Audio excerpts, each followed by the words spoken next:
It's April 2009. Off the coast of Somalia, a US-flagged cargo ship is hijacked by pirates. At the center of it all, Captain Richard Phillips. What started as a routine voyage quickly spiraled into a high-stakes hostage crisis, one that would trigger a global military response and end with 3 perfect shots from America's most elite operators, Navy SEAL Team 6. The story made headlines, then it became a Hollywood film. But the real operation was even more intense. So how did the pirates pull it off? How did the SEALs pull it back? And what made this one of the most difficult sniper missions in US military history? Let's break it down. April 8, 2009. Navy Commander Frank Castellano, commanding officer of the guided missile destroyer USS Bainbridge, was doing a maintenance spot check when the ship's tactical command center relayed the news. Pirates had just commandeered a US-flagged freighter, the Maersk Alabama, with 21 Americans on board. "We are being boarded by armed pirates," came the desperate radio transmission from the Maersk Alabama to the Maersk Line shipping company that operated it, which was then passed on to US military intelligence services. All major news outlets caught wind of the ensuing conflict and started reporting immediately.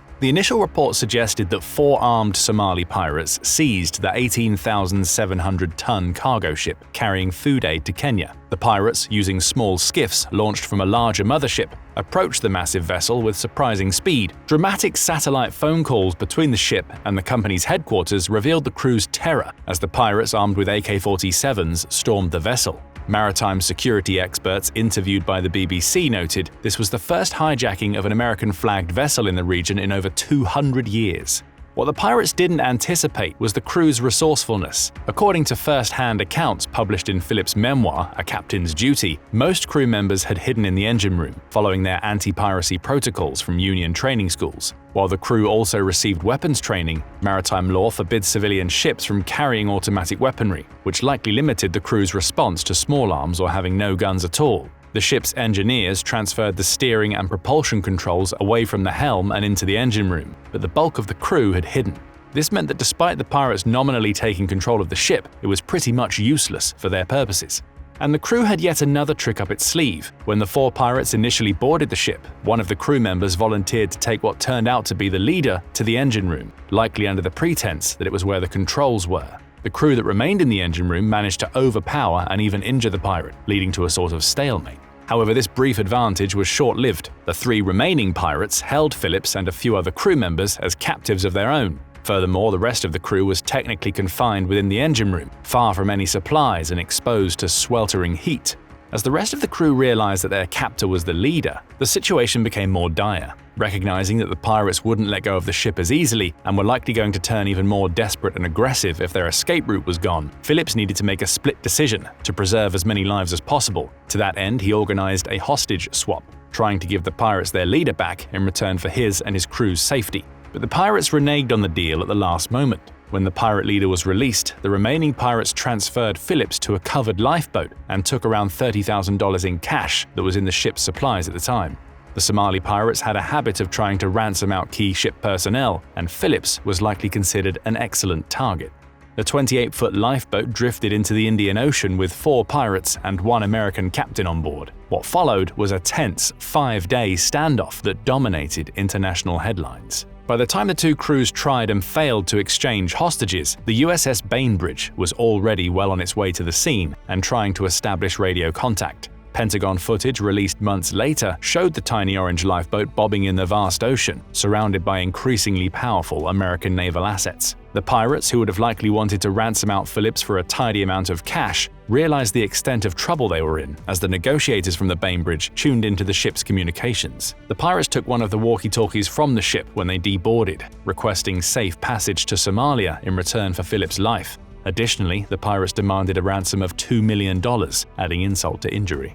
At that point, the elite Navy SEAL Team 6 operators deployed from their base in Virginia, parachuting into the ocean near the USS Boxer amphibious assault ship before transferring to the Bainbridge.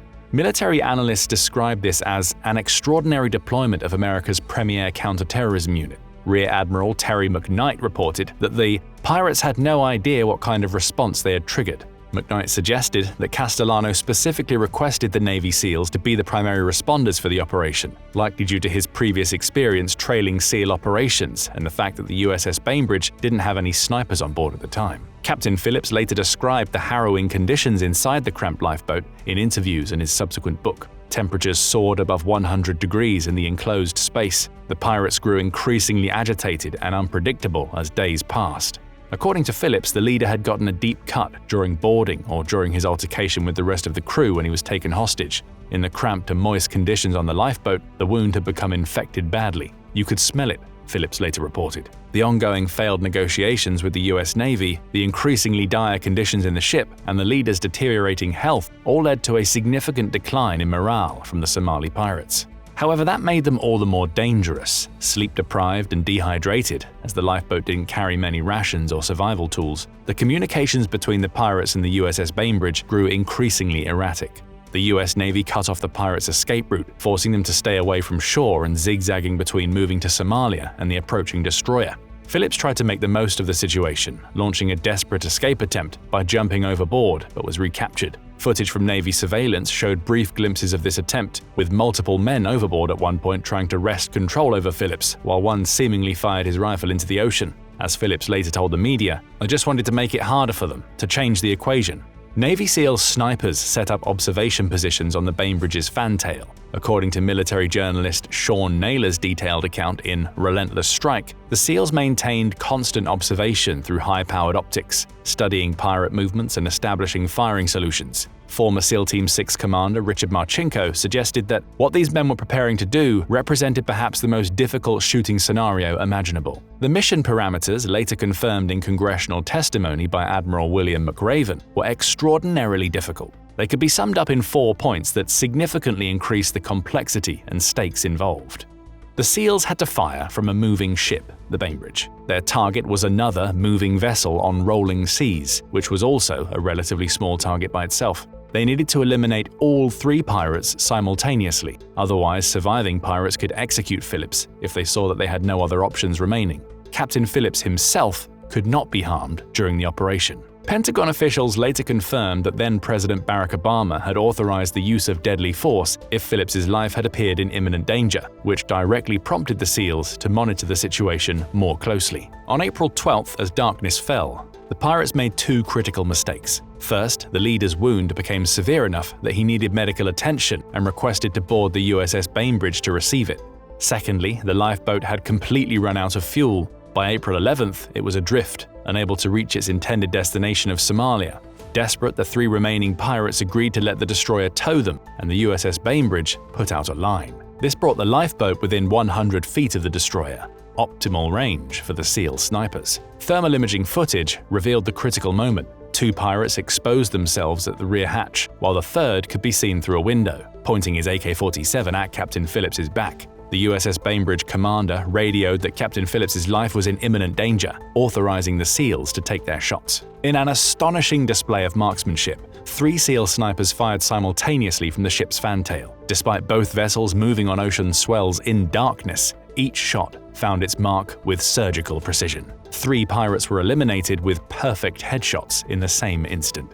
To Phillips, the 3 headshots came in such unison that they may as well have sounded like one. They needed to be. If one shot ended up missing its target or was off time, a surviving pirate could have taken cover or killed Phillips, rendering the entire operation moot. Retired SEAL sniper instructor Brandon Webb suggested that this wasn't just remarkable shooting, it was arguably one of the most technically challenging sniper operations ever conducted. McKnight confirmed the snipers used specially modified SR-25 rifles with military-grade thermal optics. The SR-25 is a semi-automatic sniper rifle that behaves similarly to a battle rifle in real-life scenarios, making it a favorite for US Special Forces marksman units, including the aforementioned Navy SEALs. This is because it can fire at rates that traditional sniper rifles can't compete with while sacrificing only a bit of range. This made the rifle arguably the perfect choice for the mission. While a standard sniper rifle would have allowed the Navy SEALs to aim farther away, the SR-25's attachments helped stabilize the shot to account for the unruly seas. Still, darkness, the distance between the vessels, the height difference between the ships, and the rapidly deteriorating morale that could have introduced chaos in the target's behavior all made the shots some of the most difficult in history.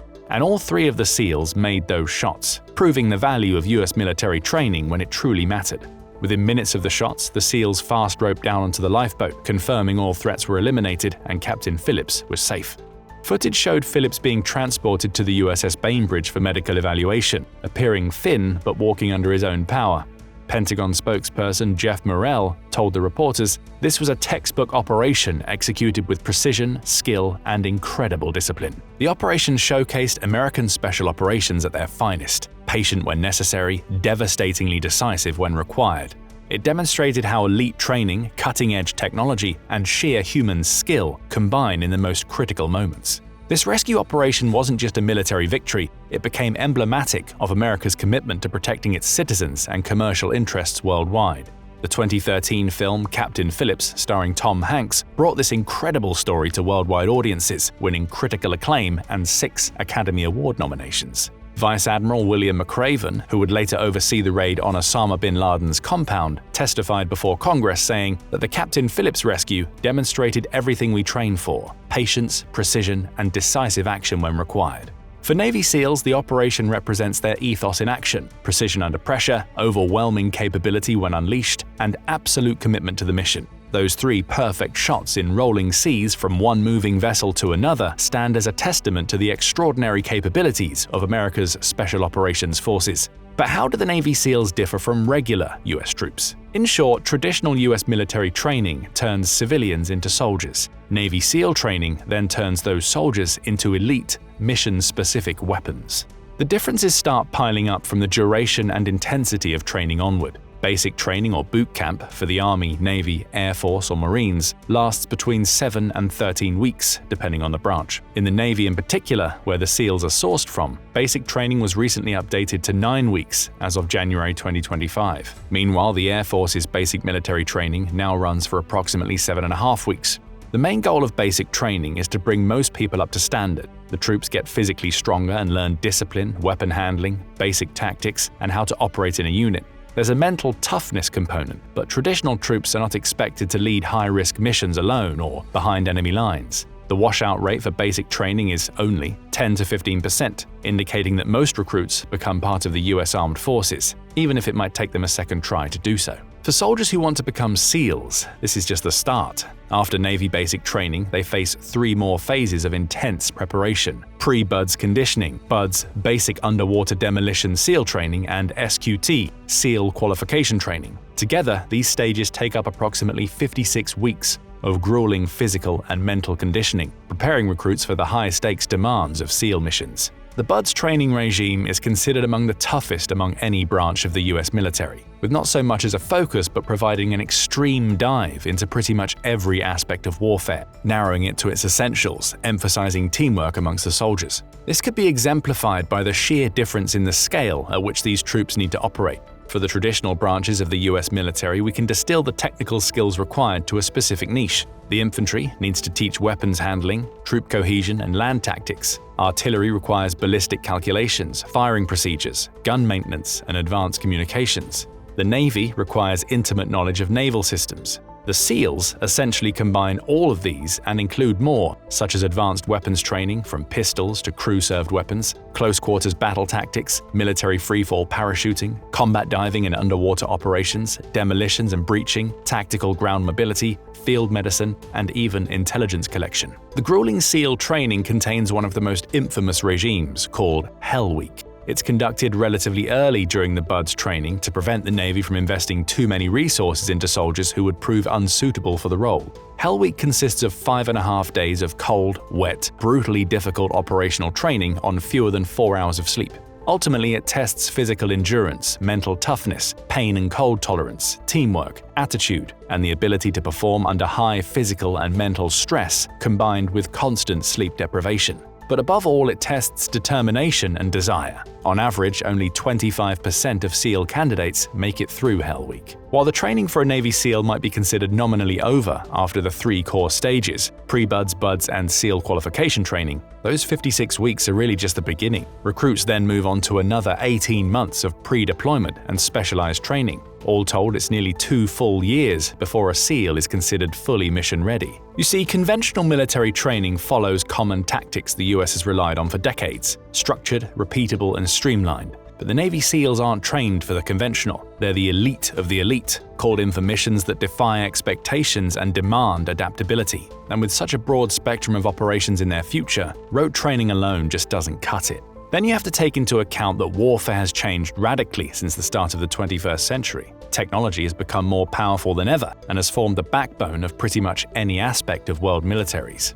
With various US enemies sporting increased surveillance capabilities, each mission comes with its own sets of uncertainties and challenges. So these silent professionals continue to train relentlessly, preparing for the next impossible mission that may suddenly become necessary in defense of American lives and interests around the globe. But what about the successful mission of saving Captain Phillips? Well, the world immediately saw the lengths the US military would go to when protecting ships directly related to the US. The moment SEAL Team 6 executed 3 simultaneous headshots to save Captain Richard Phillips, the US wasn't just rescuing a hostage, it was broadcasting a doctrine. We will go to the ends of the earth to protect our people, and if you mess with Americans, you're not safe. This wasn't just about pirates and one ship. It was about deterrence, prestige, and power projection. The rescue sent shockwaves through Somali pirate operations. Up until then, hijacking commercial ships had become a lucrative, semi-low-risk industry, but the SEAL raid changed the equation. Pirates realized 3 things. The US wouldn't negotiate forever. The Navy was willing to use force, even at the highest levels. And if SEALs were involved, you might not live to see a payday. While piracy didn't vanish overnight, attacks in Somali waters actually peaked in 2011, the tide had turned. Over the following years, international naval pressure and growing coordination began to take effect. By 2016, incidents had dropped dramatically. The Captain Phillips rescue didn't end piracy, but it marked the beginning of a far more aggressive US posture in the region, one that would lead to several more direct clashes between Somali pirates and American warships in the years to come. At the time, the US was still deep in 2 wars, Afghanistan and Iraq. Global perception of America's strength was stretched thin, but this operation reminded both allies and enemies that the US Special Forces can deploy globally at lightning speed. Hostage situations that were already happening off the coast of Somalia wouldn't last forever, and the US was one of the few countries in the world with logistics developed enough to airdrop units that were stationed in the mainland US just a day prior. McKnight suggested that the 16-hour transit between the mainland US and Somalia required multiple in-air refueling missions, indicating the complexity, effort, and costs of these operations. And yet the operation showcased that America values every life. Even one ship captain aboard a US-flagged vessel operated by a Danish-owned company hijacked off the coast of Somalia. It helped reaffirm US dominance in global maritime operations and showed that soft targets, like cargo ships, were not left defenseless.